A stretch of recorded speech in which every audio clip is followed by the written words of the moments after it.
well, this isn't the sort of thing that I typically do by any stretch of the imagination, because honestly, when I see people play games with a vocal overlay, it kind of annoys me, irritates me. But having recently watched the Game Grumps playthrough of Majora's Mask, I was, I could see a lot of Aaron's points about how, some of the targeting system and things like that could be archaic and outdated. But I think more than anything, I wanted to prove to myself that, I was justified in truly enjoying this game, and that it was deserving of all the praise I had, not just the nostalgia factor, and that I was in fact capable of beating it myself in hindsight. And I would say, full disclosure, that this is a emulated playthrough, but if that's not obvious, then perhaps you need your eyes checked. But let's just start a new file here. But anyway, I just wanted to kind of relive some of my memories with you guys, as well as sort of see if, without any sort of assistance, having been a couple years since I've actually played through this game, if I still have what it takes. Now, let's see, screen. This is a version of the game which has been modified with HD textures by DJP. They have not been updated since 2010, I think it is. It's a mismatch of a community-based textures.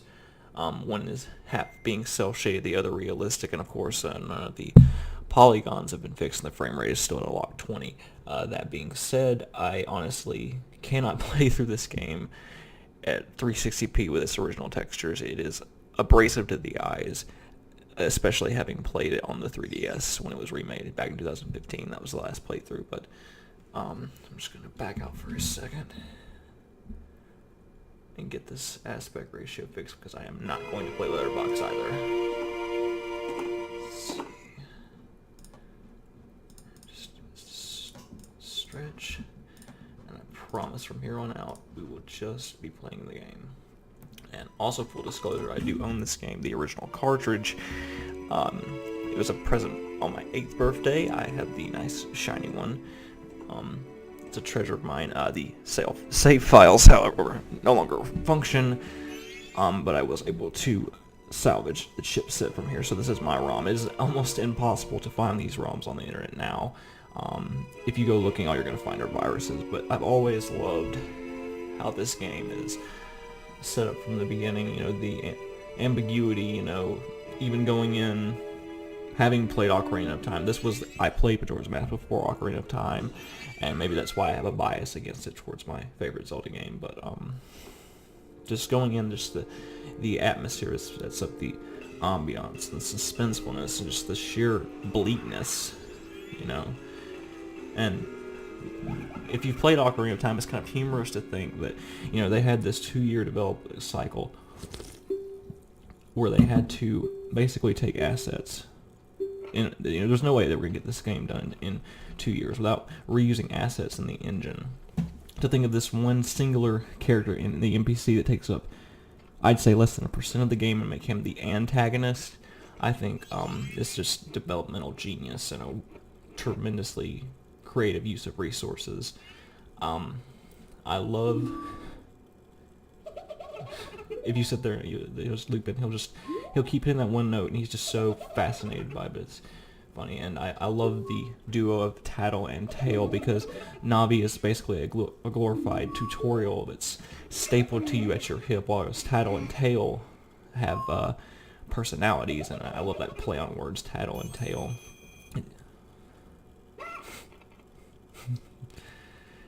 And it's funny to think that even when being possessed by this omnipotent, evil, malevolent force, that the Skull Kid thinks that he can hide that ocarina behind his back and play up for a bit of comedy. And how Link is not absolutely and totally skinned to the bone, being dragged on horseback. Maybe it's because it's in 20 frames per second. If it was going full 30, for sure, or 60 definitely, Knees, skin, gone. Bones. At least here, shattered legs. Dead. Dead. Bye, see ya. But I have a sort of a pattern that I go through when I play this game. More or less. I'm going to try to break that pattern and only do this once. I used to go through as a child, because I had the walkthrough for the game weeks before I had the actual game, and I had just poured through it, and I knew that I would need rupees. I knew I would need rupees, so I would actually sit and just grind here until my wallet was full. But we're not going to do that because it's not entirely necessary whatsoever. And here you'll see your first sort of, these are spoilers, Keaton bushes, where if you're wearing the Keaton mask, they spawn a Keaton creature, which you never actually see in Ocarina of Time. It's kind of alluded to as a kind of a poke at Pikachu from Nintendo's other series. But you talk, when you see Egoraptor talk about unintuitiveness, you're just right from the get-go. It's like, here are these logs, right? And even an 8-year-old child can see, here are these logs, how do I get over them? Oh, well, I auto-jump. And I like the finesse that's added to Link's jumps. It's not, it's still, he has a point. It's not perilous at all. It's an auto-jump. It might as well be just walking across, but I like that, having been restricted to the resources they had, Nintendo realized this and added some finesse to Link's jumps. He did some acrobatics, and it's at least entertaining to watch. And I just love this. So there's a lot of theories floating around now, about Majora's Mask. What happens at this point? Like, there's no way Link survived that fall. He's dead now. This is all the 5 stages of grief, that Link is dead at this point, and this is all basically a hallucination before his death and accepting his death. But all that outside the window, here we are.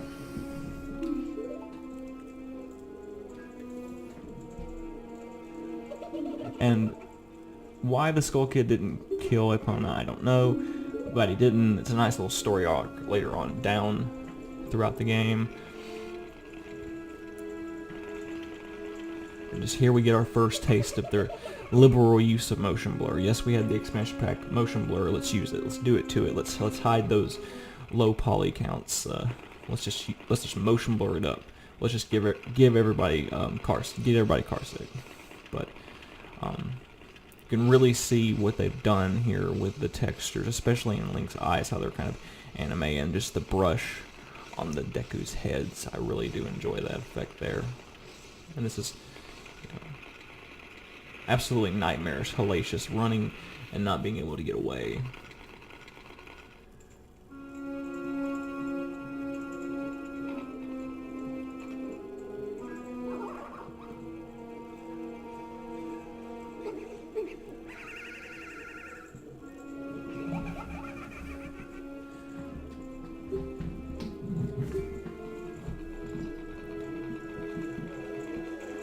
Yes, you'll stay here looking that way forever. I have changed you into a creature that can only traverse through the air using flowers, can no longer jump.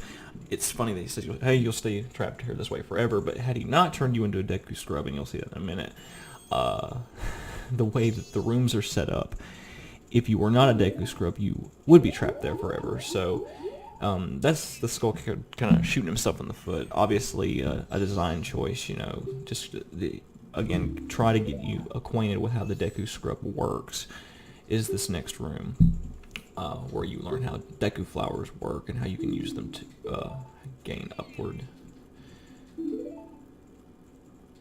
But again, had I not become a Deku Scrub, I would be trapped in this room forever, surely dead. And I like the little details, like the skid mark that is left behind whenever you spin. Of course, it can't stay. I can imagine that causing the game to crash if all the skid marks stayed forever. But just, I really do admire the texture work done by DJB here to kind of clean up the Deku and make him look less of an orange blur on the skin and an orange-brown blur on the skin and more woodwork.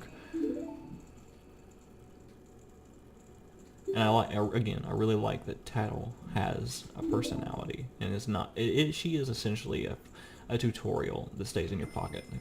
For instance, here, but she has an attitude, like she's begrudgingly helping you. And there's a, oh, my bad. Yeah, I got all that. One more thing. Jackie Chan animated series, but yeah, had I not become a Deku Scrub, I would have been screwed.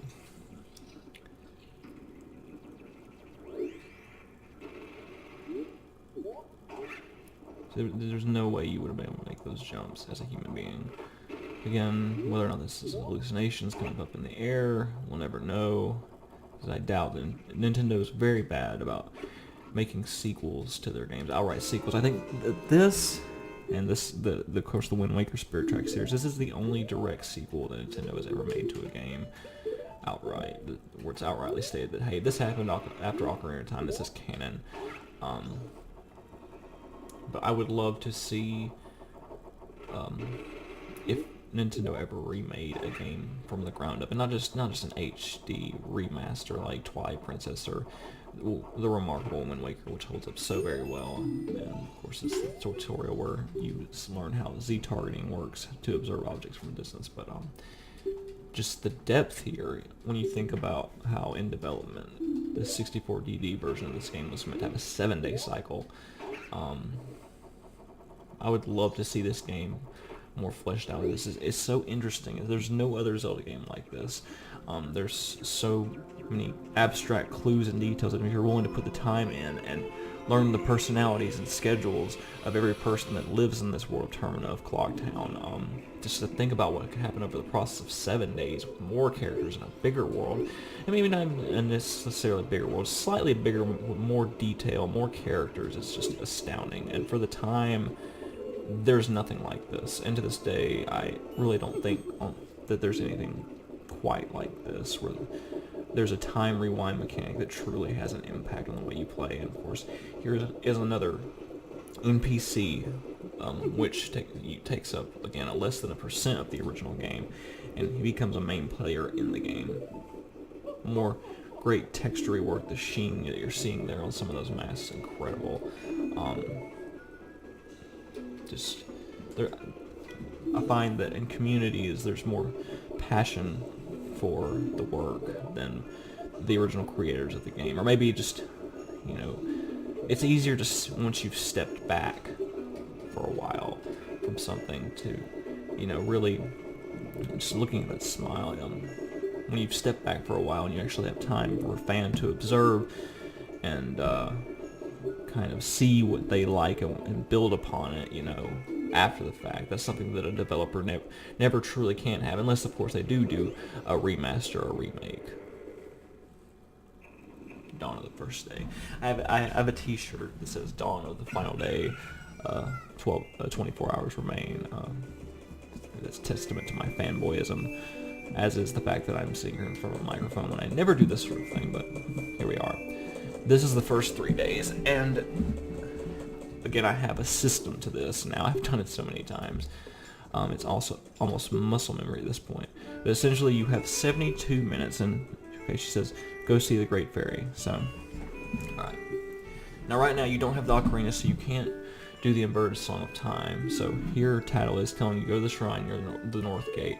So let's pretend that we have no knowledge of our direction here. So let's head north, let's head up, okay? We're going to end, of course we get a little intro, we're going to get a sort of a sense of direction. Every time you enter an area in Zelda for the first time, you get kind of an overlay of, ooh, here's the 3D space that you're in. Let's talk to all the characters, What do you, Shrimp, I'm busy practicing. Well, I have a Lego gun. If you can't pop that balloon, of course, then you learn his character art. Now here, we're going to try to exit the town. He says, basically each guard's going to tell you what's outside of each gate. And he's saying, dear child, you can't wander out alone when you're old enough to carry a weapon. Now, of course, we had a weapon when we're Link, so that alludes to the fact that we need to become human again to leave town. So, leaving town should no longer be our focus. Let's talk to the other non-playable character. And hate all you want on Tingle. He's honestly one of my favorite characters in the Zelda series. The Zelda series is famous for having characters that are flamboyant, strange, and otherworldly, and why Tingle gets the hate he does, I'll never understand. I always loved Tingle.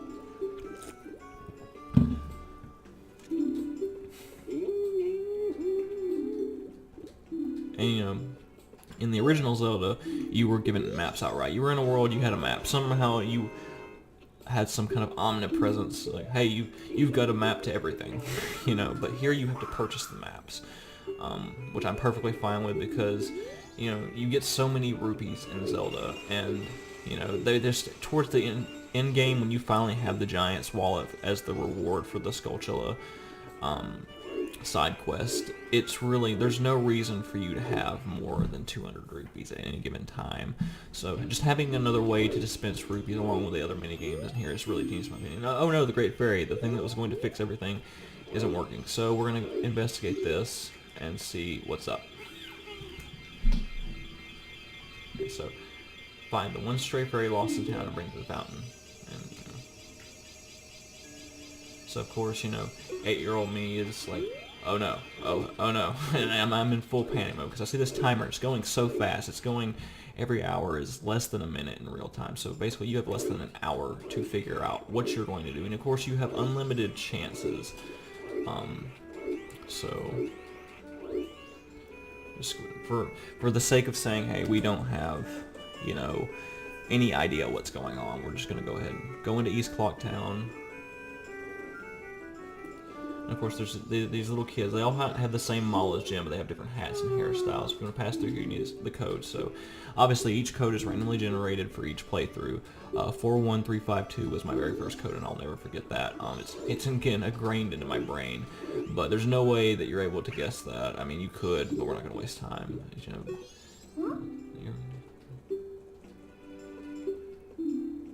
and again, there's just little clues here. You know.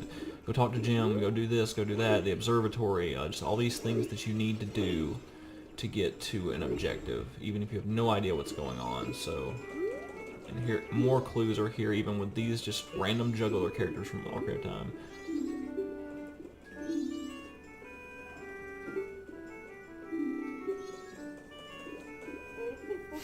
See, I love the humor in this game as well, but it is alluding to something that you need to do later in the game. And just talking to Miss Kate, you know, just alluding to, you know, sort of how people are disregarding this fine thing up here, you know, just trying to go about their everyday lives. Quick, we have to find the stray fairy, and then, you know, of course, he alludes to the time that you have left. And here's Ingo, the leader of the circus troupe. Of course, he's busy, you know, and you could follow him and get even more story, get even more of that. But basically, what we're trying to do is turn back into a human. So for the sake of time, you know, so we're kind of looking around. We're looking for more, something that looks like the other stray fairies in the fountain. So I know where the fairy is, but I'd say that on my first playthrough, I did not find the stray fairy until I was on the second day. But, you know, and there's another intuitive thing there, like if you didn't know that you could hop across water, you know, just trying to get to that stray fairy, you know, knowing that you can't jump, you know, and immediately you learn, oh, I can't swim, I'm a Deku, and then it allows you to hop. And, you know, you see this flower here, you know, and you see this moon here, you see that flower there, so you try to walk towards the flower, and of course, here comes this Deku, that, you know, he says, no, this is my flower, you can't have it. No, you don't try to use it without my permission. So, you know, all the pieces are here, and you just gotta learn how they fit. But we have the stray fairy, so we'll go back up to North Clock Town and put the fairy back together. Now, if you've never played this before, you don't know what this will do for you until you do it for the first time.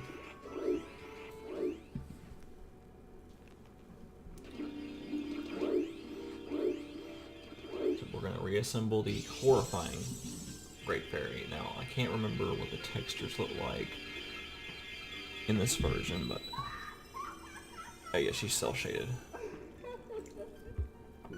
Again, that's I mean, if the whole okay, Great Fairy magic power. So we're gonna learn what magic power does for us. It's not a uniform retexture. Again, the clashing of the real world-looking textures like the Deku's skin and the cell shade. It kind of clashes, but again, I just want a as high-definition experience as I possibly can. Yeah, so now we learn what the magic power does. You've been granted magic power, and now you can shoot bubbles. And in talking to Jim, we know we need to pop the bubble. That's what he's trying to do. He can't do it. He's going to stand there for the next 3 days trying to pop that bubble. He is going to get crushed trying to pop that bubble. So if we can pop the bubble, even though he's discounting us and being a little racist because we're a Deku, if we pop the bubble, we're going to impress Jim. So we know now we immediately need to go over here, blow a bubble, pop the balloon. And he's like, "Whoa, bro!" And is that a freaking? I never noticed that before. That's a Star Trek insignia there. Excuse me. Okay, a hive that leads to the observatory. Okay, so he's telling me we need to get to the observatory. That's our next objective, but we can't get there until we play their game. So he's like, okay, all right, we're gonna play hide and seek. You can find all 5 of us before the morning. We'll teach you the code. And if I'm actually gonna think about that. But if I'm not mistaken, I think the code was just revealed to us by the way that we're lining up. But again, this is another thing you can do by intuition alone. But I know where all the bomber kits are. They're just kind of wandering around. We'll tell you where they're at and what their patterns are. The only item that you have are Deku Nuts. And the cool thing about Deku Nuts is they have actual applications in this game as opposed to Ocarina of Time where they could stun enemies. And of course enemies are very simple in the early 3D Zelda games. It's, Aaron is absolutely right. It's wait, attack. Wait, attack. But here it does give it a little bit more depth because you can actually interact with the NPCs with the Deku Nuts like the bombers. They will actually react and they will stun the bombers to where you can catch them, because if you let any of these suckers get away from you, they're going to hide in boxes, they're going to hide in corners, they're going to hide behind. They're very smart, at least especially for the time. Very, very intelligent. They know exactly, like, oh no, don't you do it, He's gonna go right for the, okay. They go for doorways, and they know that once they're in the doorways, come on, that if you try to go for them, you're gonna exit the area and it's gonna reset everything. Jesus Christ. Okay, if they get caught in the doorways, you're gonna exit the area and it's gonna reset their position. And I'm a little rusty. Oh, we don't want to. Nope, we don't want an onslaught of cuckoos. Not right now. Not when we have 3 hearts.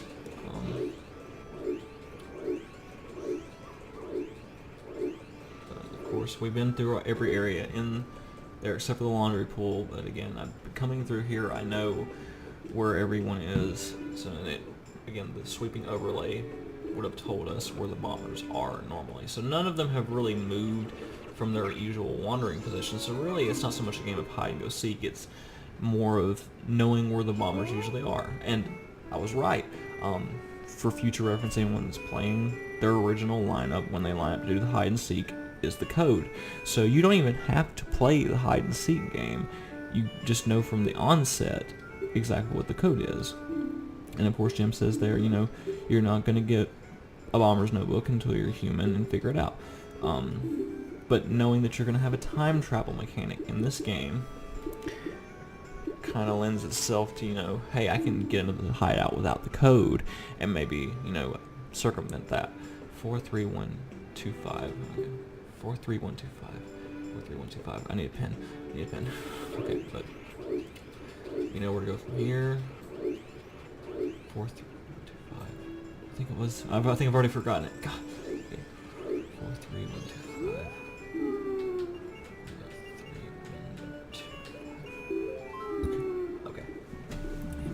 I need a pen for the love of God.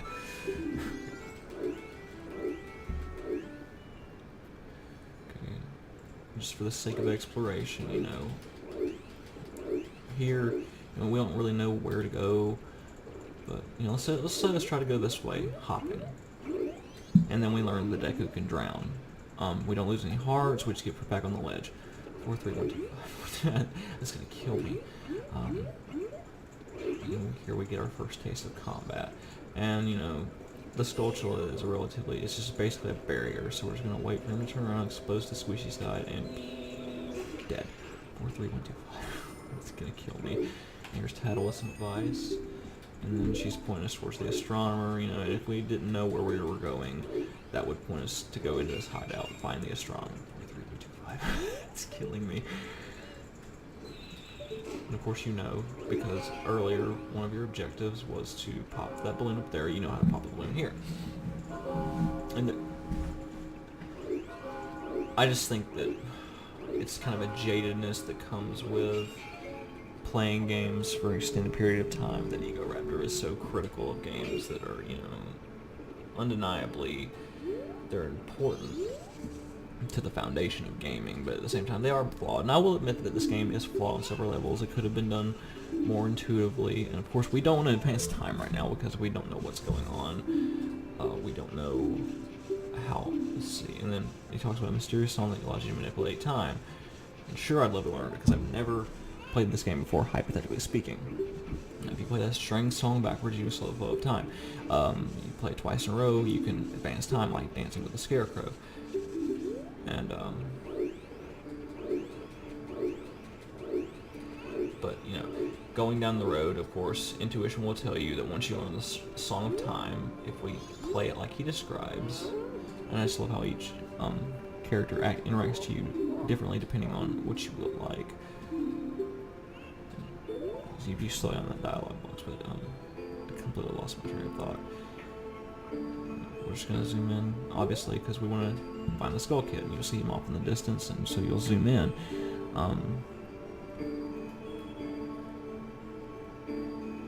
Completely lost my train of thought.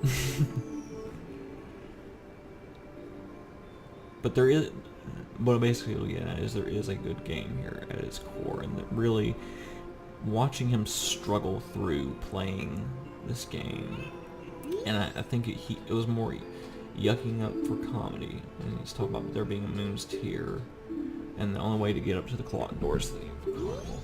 Just watching Egoraptor and Danny from Ninja Sex Party play through Majora's Mask was just so frustrating because I really hoped that they were yucking it up for the sake of comedy, because my son, he was about to turn 9, can play this game better than they did. For the last time, I really hope they were yucking up for comedy, because it was funny to a fault, but after watching all the way up to, I think, the point where they got to Snowhead Temple, I just couldn't take it anymore. Like, it was obvious that they weren't trying, because there's so many clues as to what you're supposed to be doing. Now, at this point, I think that Tattle is going to remind us what we need to do as we're approaching, because I think it's like, there, yeah, it's definitely environmentally triggered. Okay, alright, so we know where the Skull Kid is. Let's go around the clock tower, maybe we'll learn something. Well, look at the time, we only have 3 days left. And that's cool. So basically, that cuts out the middleman there. See, they could have just let you wander around and try to figure out what to do with this Moon's Tear, but it's telling you to go directly back to the clock tower and just strictly reserve yourself for that area. Okay, so what do? Oh, the other character we bumped into was that Deku Scrub. Now, we want to get to the clock tower. We can't do it. We're not tall enough. So we know we need to get to this flower. So the intuition tells us to go to the Deku Scrub. And he wants a Moon's Tear. There you go. You have your Moon's Tear. You give it to him. Flower's yours. You get the land tile deed. It's great. It's wonderful. You have your Deku Flower. You have your way to the Skull Kid. And now, you know, we haven't even passed through the first 24 minutes of the first 3-day cycle, and we already have all the pieces put together. I mean, and honestly, even if you had an hour to play with that, you'd be able to figure that out. And I can't remember how long. Oh dear. Again, the NPCs all react differently to you, especially the dog. There's all kinds of different interactions with the dog, but I don't remember how long it took Danny and Aaron to get to this point. There were a lot next time on Game Grumps, but here we learn about heart containers, and it's the door of the clock tower opens only once a year at midnight on the eve of the carnival. So we're gonna, you know, the eve of the carnival, you know, and just if you go around and you talk to everyone, you know, wonder if we'll get this finished. You know, even that clue there. You know, I wonder if we'll get this finished. If you'll just follow the progression of the tower, you know, if you'll just follow the progression of how the tower stacks and you get an additional block on that tower every day, that leads you to believe that the tower will be finished on the third day. So midnight on the third day is when the door will open. And there you go. That's how you get to the Skull Kit. That's how you get the Ocarina back. And that all the pieces are essentially there. Now here's a little extra goodie that I want, just for the sake of me playing through this game again. I know that I can do this, and I don't want to, because every time that you reset the 3-day cycle, all non-essential quest items essentially go down the drain. One of them being this trading item, this title deed. And here's a heart piece. Now this is, again, so very Japanese in its humor. It's very strange. You definitely wouldn't see this in a Western game. And here he is, Toilet Guy. And honestly, dude, I think that paper would be the least of your worries if you were the one stuck in a giant vat of gray water. We'll just call it.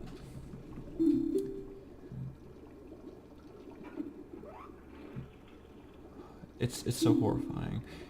And I think Boundary Break covered that they're essentially, he's just the hand texture, but you can't help but imagine some poor fellow trapped. And how he got down there is a mystery to me. I don't know if like the structure was built around him, because that hole is not big enough for a human being to fall in. Anyway, and if you just want to wander here, I think this scene may or may not have been triggered yet. I think it did, but you know, depending on how far you've gotten through the 3-day cycle before everything kind of starts falling apart, and you have to get to the top of the tower. There's just plenty of time for you to explore the in-game world and get acquainted with the kind of sequence of events that are going to kind of unravel, kind of Groundhog Day style on you, just everyone's patterns and things like that. You have plenty of time to just run around and explore. Now, say for instance, we can go here. Okay, let's see. This is the curiosity shop. So we go in here, curiosity shop guy. And of course, you know, there's not a lot of interaction to be done until you complete this first 3-day cycle. But, you know, just to get some more background information on this shop, it's a curiosity shop. It only is only open at night. Now, normally, you learn it's not a very good disguise. Basically, he just takes his glasses off. But at night, it's run by this fella, and I believe. What were you? In the original game, I think he just sat on top of the house. It's literally no one will talk to you if you're a Deku Scrub at all. So I'm just gonna go ahead and advance it to the second day. I just love this. This is, I think that me and the Scarecrow share a similar taste in dancing. Fly your arms wildly, and that is how most women will respond.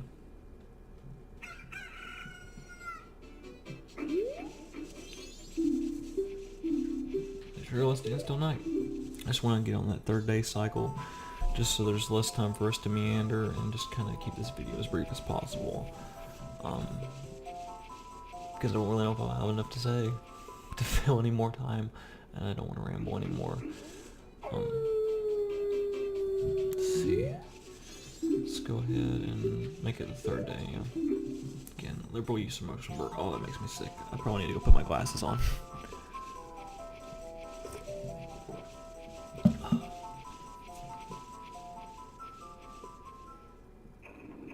And I've just noticed that there's one, and it's going to bother me. That's going to bother me so bad. There's one piece of Link's hair that has not been retextured like a leaf, and is actually Link's hair, like actual blonde hair that he retains from being a human being, that has not been retextured. And so all of you now can suffer with me and just kind of see that as it is. I'm assuming that in the texture dump somewhere, and just Listen to this. Just the sense of urgency that's created, is this great environmental sense of urgency that's created.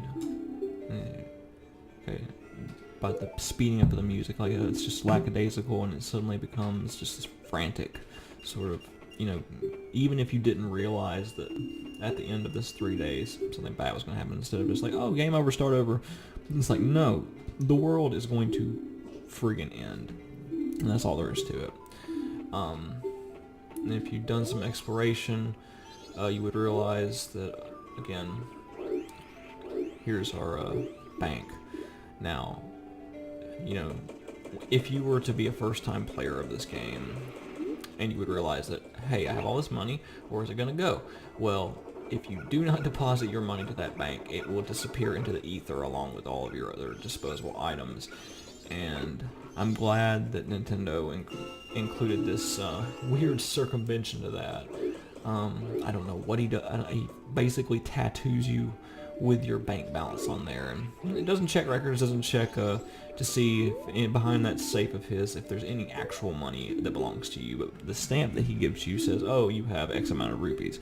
I think that's a cool addition that kind of circumvents, and it's just another thing that no matter what, you'll always have money to fall back on. Say if you need to quickly replenish your resources, if you're trying to strategize for a certain temple or something, or you just ran out of time and you know what you need to do, and all you need is resources, and you come back into town and draw some money out of the bank, and I'm actually gonna do a little rupee grinding while I'm talking. You just run back to the bank and replenish your rupee supply and get all the supplies that you need, and just dive back into where you were.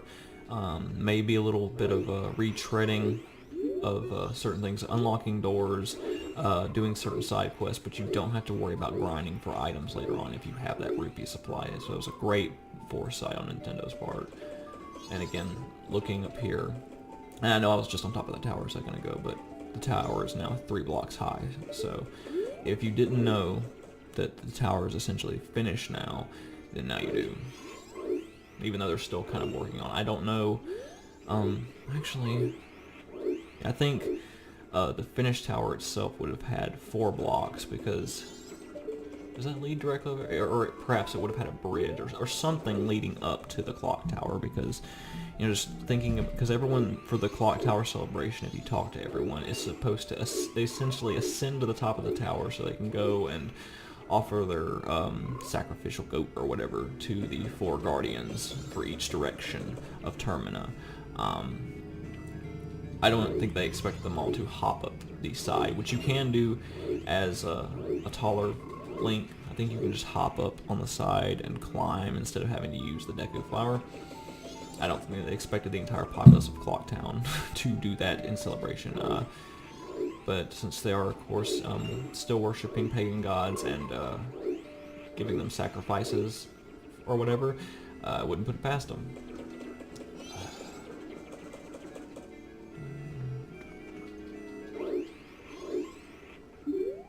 And there's another little funny clue there. Basically, that when you have a character that's highlighted in blue, it's something that you can talk to. There's little intuitive clues here and there. It's saying, hey, you can talk to a frog, and you've already been changed into something else, and so it leads you to believe that at some point maybe you'll be able to converse with frogs. Just all these things. It's a lot to wrap your head around, but as long as you're keeping that knowledge bank going, taking notes if you have to, because back in the day when this game came out, I think the dial-up was, DSL internet was like in its infancy, so mostly everyone still had the prestigious pleasure of listening to the 56K modem boot up. Everybody stay off the phone, I'm on the internet. So you couldn't just hop on GameFAQs and be like, hey, how do I do this, how do I do that? You had to actually take notes. And even the strategy guide for this game wasn't so explicit that it just laid out everything that you needed to do. It gave you a general guiding sense of direction, and maybe told you where certain chests were in the dungeons. I couldn't tell you that Prima guide has been obliterated. I've moved at least 10 times since I was 8 years old. I'm 27 now. But yeah, you had to have a good working thinking mind. You know, this game does not hand you anything, with the exception of, you know, how to control the character that you have. But to get from place to place, you have to have a working knowledge of how everyone's schedule works, and that may not be everybody's cup of tea, and I totally understand that. But it's a great adventure detective game on that level, and I have completely. This is why I don't record, talk and play at the same time, because I get so easily distracted. I don't even remember how many rupees I need to get 200, which will upgrade my wallet to being able to hold 200 rupees, which is basically quintessential to making a lot of late game purchases, and also making finding rupees not redundant. I do like that addition in Twilight Princess, which is, in hindsight, one of my least favorite games because it does its best to emulate Ocarina of Time on a grander scale, but does very little to populate the world and make it interesting. Is that if you certain chests, if you can't pick up the amount of rupees in the chest, it's like, oh well, let's just put it back, and it makes me wonder exactly what Link is doing with the rupees. Like, is he just like throwing them on the ground if he can't pick them up? You know, like they disappear, they vanish from existence. But okay, so I need 11 more rupees. What is he just discarding them? It's like, you know, you walking down the street, you see a $100 bill, and instead of putting it in your pocket, oh, my wallet's full, I better tear it up in tiny pieces and swallow it, you know. Let's see. So we're just gonna get. Let's just go ahead at 15, because going over is just gonna, you know, give us more money later on down the road. There's also a really funny video. I think it's like a merch promotion video for some Sheikah Slate bag. Oh yeah, the Thing Sheikah Slate bag, which I do have. It's like, oh, it can hold all this stuff. It's also kind of alluding to, you know, how big Link's wallet is. Like, he can hold so much crap, but, and I think Aaron alluded to this too, he can hold so much stuff, but he can only hold so many rupees, you know. But again, it's just another thing to, and I will admit this, it just kind of pad out the game. It gives you something else to do. You know, here's a wallet side quest, you know. But it's a minor gripe, minor oversight. And I think they almost, no wait, they didn't do away with it really at all until Breath of the Wild, which is my second favorite Zelda game. Because again, it just has this sense of it does a lot to Breath of the Wild, but it does a lot to kind of. It was their first venture into true open world, because all Zelda games, in a sense, are an open world, but they don't have that density. They don't have that, you know, the Ubisoft sort of, you know, the world is populated with X, Y, Z. Go collect this, like the Korok seeds. They're everywhere. The shrines, they're everywhere. Things that are in the map to do. Let's see. But anyway, it wasn't until Breath of the Wild that they completely did away with the whole, oh, you need XYZ wallet to hold this. It's like, nope, here you go, you can just pack as many, because, you know, you can hold 999 apples, why not 20,000 rupees, you know? And I'm glad that Nintendo is kind of learning from their mistakes. I think Skyward Sword was a really big wake-up call for Nintendo, as far as them being formulaic and innovating for the sake of innovation, but keeping the same tropes, like, you know, the slow opening of the chest, which was done away with in Breath of the Wild, the varied enemy types, as opposed to in these older Zelda games where it's, you know, they just guard and you wait for them to have an opening. The big glowing eyes as weakness points, which in Majora's Mask, I will give them this, with the exception of the 3DS remake. Like, I don't know why they changed so many things that were fine in this game. As far as I can remember, let's see, there's your God. None of the well, Twin Mold does, but that's not its weak point. The big glowing red eyes for bosses as weak points. That is a staple of Zelda, and it's, of course, reminding us that it's not going to open until midnight, but it's just a staple of the Zelda series that you've got to have a big glowing red weak point because you're too dumb to figure it out yourself. That's one thing that I've never particularly liked about 3D Zeldas, because that's not a Link to Past. That's not. Like, if you don't know how to kill the Helmrock King in the first Dark World dungeon through intuition, there's no big glowing anything for you to get to his weak point. There is that glowing gemstone on his forehead, but you will not find it unless you figure out how to get past his mask. You know, I'm glad that's something they did away with in Breath of the Wild. But there are certainly undercurrents. I feel like Nintendo was taking notes. There's a lot of elements from Majora's Mask that are integrated into Breath of the Wild, particularly people having schedules and reacting to you differently based on the way you appear, having different personalities, the dungeon structure, again, just the freedom that you have in this game. Once you get past the first 3-day cycle, there's so much freedom in this game to do as you please, as long as you have the tools of getting there. I think the only thing that's missing from this game is giving you all the tools from the outset, but that would kind of defeat the purpose, and you know, you could always, because I am emulating this game, I could just give myself all the tools I needed, or turn on the levitate button, and just circumvent all these hurdles, and that would kind of take away some of the spice of this game, take away the, you know, you need the keys to get through, you know, and I think that was one of Aaron's points in his Sequelitis Ocarina of Time video, is that, you know, what's a puzzle if I don't have all the pieces to solve it? Well, something you got to come back to later. And again, if that's not your cup of tea, fine. Because it certainly does work in Breath of the Wild. The Sheikah Slate gives you all the powers that you need to complete the game from the tutorial outset. You can just go to Ganon in your underwear and have at it. Game over. But you know, I do like that style of play, but honestly, I think that if any game does it right in the Zelda series, it's this one. Of course, doors slide down, tower opens, and the last 12-minute countdown happens.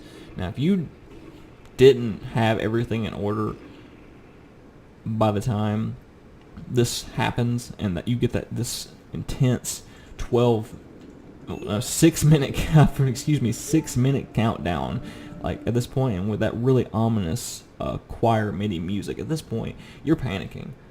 Like, the average player at this point is panicking, probably going to turn their console off and never play this game again, and I don't blame them. I really don't.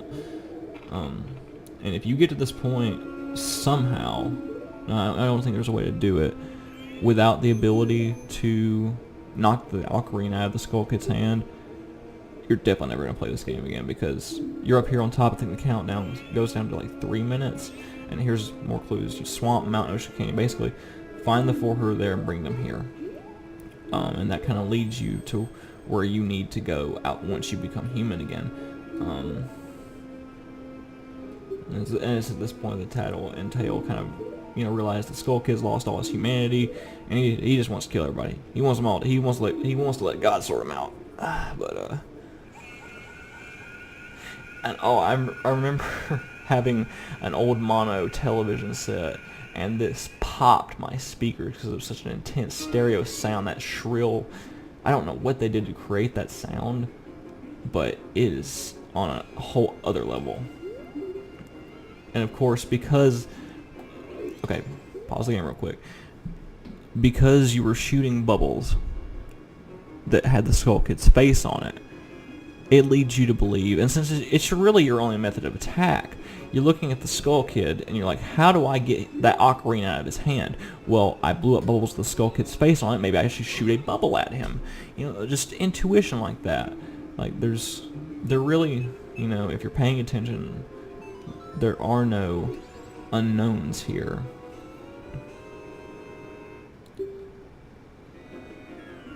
And this is the only mention of Zelda we'll see in this entirety of the game. And I can really respect that Zelda plays such a minor role in this game. And it, you know, and I know it's for cell shading. No, I'm definitely glad you're not throughout this game.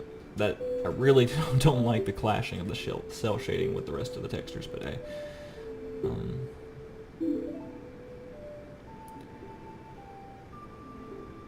hey, here's this ocarina, can control time and space, you know, all of a sudden for some reason. The Ocarina of Time is definitely a MacGuffin in this game. If you don't think of Majora's Mask as a standalone game and you kind of reflect on Ocarina of Time, just the unbridled power of being able to manipulate time around you would have completely broken Ocarina of Time. You remembered the Song of Time. For whatever reason, you didn't remember it until just now. Even though you had to play it at least 24 times to remove Song of Time, Door of Time stones in the other game. You know, maybe you were too busy thinking about Jenny from Starbucks, or I don't know. More important things were on your mind than the song that could alter time and space.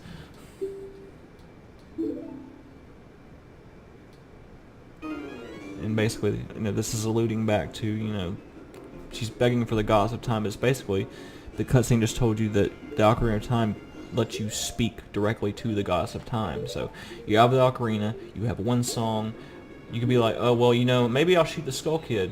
And he's like, fuck you, basically. Oh, yeah, you're right, buddy. Guess I only can do one thing. And I always found it interesting. Well, it's a neat little thing, because it does come into play later on in the game. You know, there's a side quest where you need each mask and each instrument to complete it, but you get a different instrument.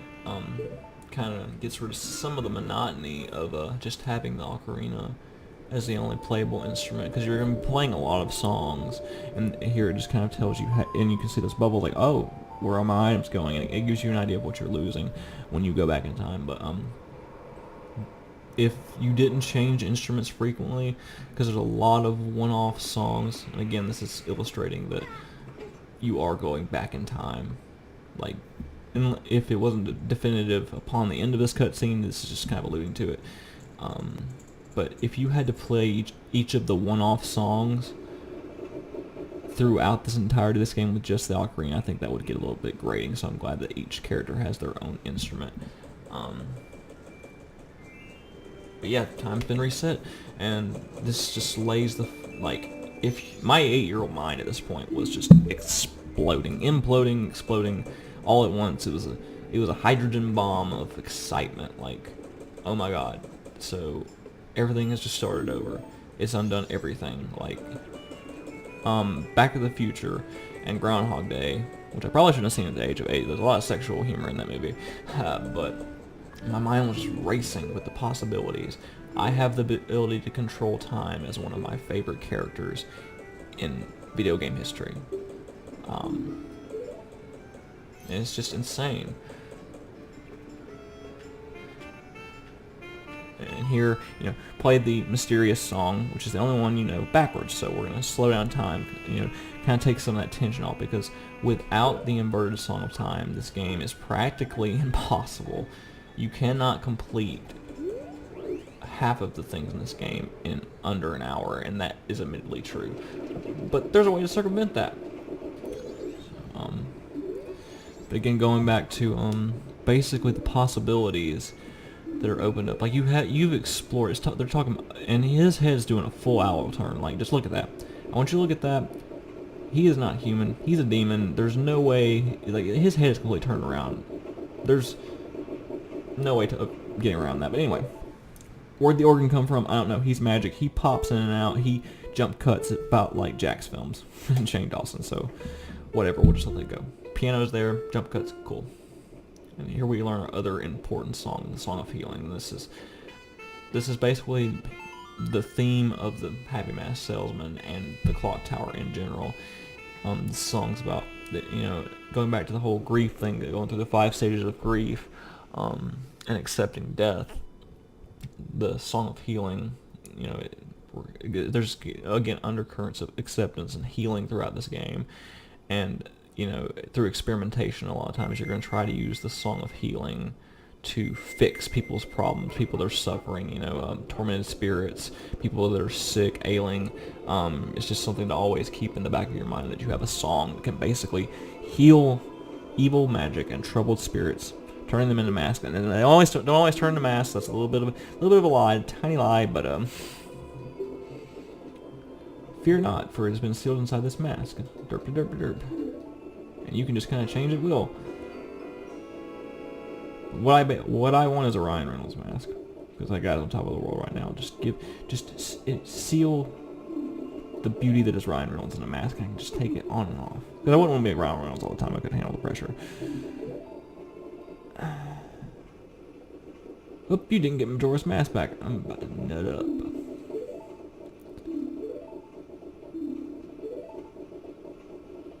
Here it comes. Oh! Now, in the 3DS remake, they kind of clarify that his hands are on his shoulders shaking him, but in the original N64 version, it looks like he's strangling you. And, you know, the game's dark enough as it is, but, you know. You think in localization, as strict as Nintendo is about trying to meet localization guidelines, like taking out mentionings of religion and things like that, that they would have fixed that little animation. Minor oversight. I didn't have a problem with it, but I'm surprised there wasn't some backlash, because it does look like he's strangling you straight up. And that's essentially, this is what happens if you let the clock run out, which I did just for giggles at one point. Basically, this is the cutscene that plays. You get obliterated, fire and brimstone, mask fades off, and then the cycle starts over. This game is very, very lore heavy. If you want to stop and just read through everything that's going on, there's lots of clues and theories and undertones, you know, going around, like, you know, like, how did you get Majora's Mask to begin with? If it's so evil and it's so powerful, why do you want it? But it's the only goal that you've been given, and you know that if you don't get it away from the Skull Kid, that the moon's going to come crashing down. So you got to kind of pick the better of two evils. So that's another thing that's kind of just an undercurrent of the game, is what exactly am I working towards? And it kind of, depending on your mindset, can put you in that same sense of hopelessness that a lot of the characters in the game are feeling. Like, you know, you're not some chosen one in this game. You're not picked out of the bunch, and this is essentially Tao telling you to go to one of the 4 areas outside of the town in the compass directions. The 4 who are there, of course, that will be unveiled later. And of course, for the sake of, you know, getting the items in the correct order, it tells you to go to the swamp. Now, if you'd examined one of those stones earlier, it would have told you to hit it with a sword. So this is one of the, they consider it a drawback on this game's part. There were only 2 save files, again, because this is probably one of the biggest, if next to Conker's Bad Fur Day, one of the biggest games that was on a cartridge at the time. So there were only 2 save slots, and to create a sense of urgency, it would only let you save temporarily, and upon resuming the game, it would erase the save if you didn't play the Song of Time and save your game permanently.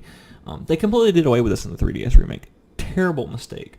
Terrible mistake to allow you. In fact, I realized upon playing the 3DS version for the first time that playing the Song of Time does in fact not save the game, and the only way you can save is through owl statues, and you can do this at any time. It completely takes away some of the sense of dread of this game. Like, if you, for sometimes in this game when you're balls deep into it and you've done so many things, if you forget to save, you may not touch this game ever again, or at least for several days, because there's going to be so much frustration for the amount of progress that you've lost. I mean, you still have the knowledge of what you've done, but there are some instances where it's just sheer progress and time put in that you lose, and even if you know the steps, like I do, to get to A to Z, it can be very frustrating. But they completely take that away in the 3DS version. Gone. You can save anytime at your leisure with an owl statue. Completely bogus. But I think that on the N64 version every weakness that they had in this game, whether it be draw distance, memory size, the amount of save slots, the way you can save, played it to their weakness as an advantage. I think this is Nintendo at a high point.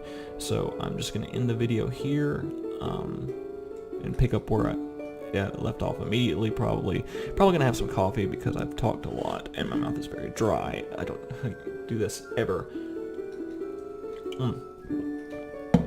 But I hope you enjoyed watching. I hope you enjoyed the texture pack especially. It's very hard to find a ROM here. I do not support emulation if you do not own the original game. But in this modern age, I really can't discount it as an option being out there, just because you have to have a tube TV, basically, or a very old LED or LCD TV to even have one that has composite inputs anymore. So that you basically can't even play the original version unless you bought it off the Virtual Console and have a Wii U, which no one has because the Switch has already outsold the Wii U's entire life cycle. But I have an N64, I have an expansion pack, I have Majora's Mask. This is the way that I choose to play it. But again, I hope you really enjoyed seeing the game run in a full 1080p with redone textures. I hope you've enjoyed some of my opinions. And if you disagree with anything I said or were piqued in any way by wanting to maybe see Egoraptor's video once I have everything set up, I'll link below all their videos in the description, because while I don't completely agree with Egoraptor's sequel at this video, he makes some incredible points, and I feel like it's people like him that have driven Shigeru Miyamoto and Eiji Aonuma out of their comfort zone, that have basically put them in a situation where they made a game like Breath of the Wild, where while this game, I will admittedly, nostalgic and design is still my favorite Zelda game to go back to time and time again, forced them to make a game like Breath of the Wild, and it's important that we don't ever get complacent, and we always challenge the people that make our games, because they're here to entertain us. They should always be improving and evolving. But anyways, later guys.